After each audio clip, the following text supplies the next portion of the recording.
নমস্কার বন্ধুরা, আজকে আমি চিকেন পকোড়া বানাবো।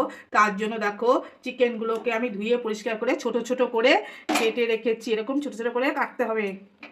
এর মধ্যে আমি দিয়ে দেবো আদা, গ্রেট করে রেখেছিলাম আদা, রসুন কুচি, লঙ্কা কুচি, ধনে পাতা কুচি, পরিমাণ মতো লবণ, হলুদ হলুদ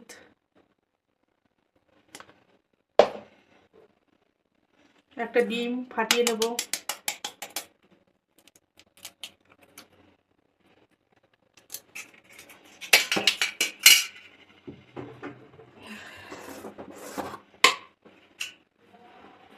পরিমাণ মতো কর্নফ্লাওয়ার দিয়ে দেবো, 2 চামচ দিয়ে দিলাম।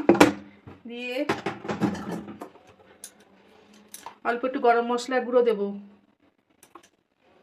এটাকে মাখিয়ে নেব।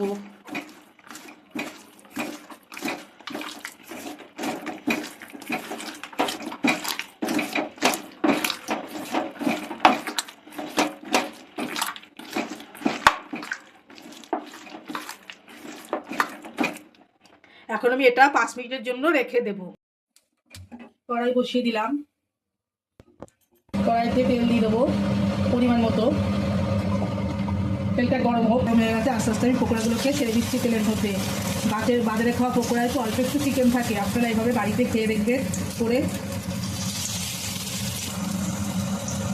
ভাজার সময় গ্যাসটা একটু কমিয়ে দেবেন, কারণ হাই ফ্লেমে দিলে এটা এক পিঠ বেশি করা হয়ে যাবে আর এক পিঠ হয়তো পুড়ে যেতে পারে, এই জন্য কমিয়ে দিতে হবে। আমার পকোড়াগুলো ভাজা হয়ে গেছে, আমি নিচ্ছি। ওই তেলেই আবারও পকোড়া ছেড়ে দিলাম। পকোড়াগুলো সব ভাজা হয়ে গেছে। আপনারা এইভাবে বাড়িতে বানিয়ে খাবেন। দোকানের তা খাওয়া তো ভালো না বেশি একটা।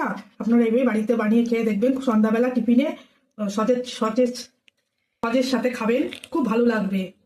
আমার এই পকোড়াটি যদি আপনাদের ভালো লেগে থাকে, অবশ্যই লাইক ও শেয়ার সাবস্ক্রাইব করে দেবেন। ধন্যবাদ।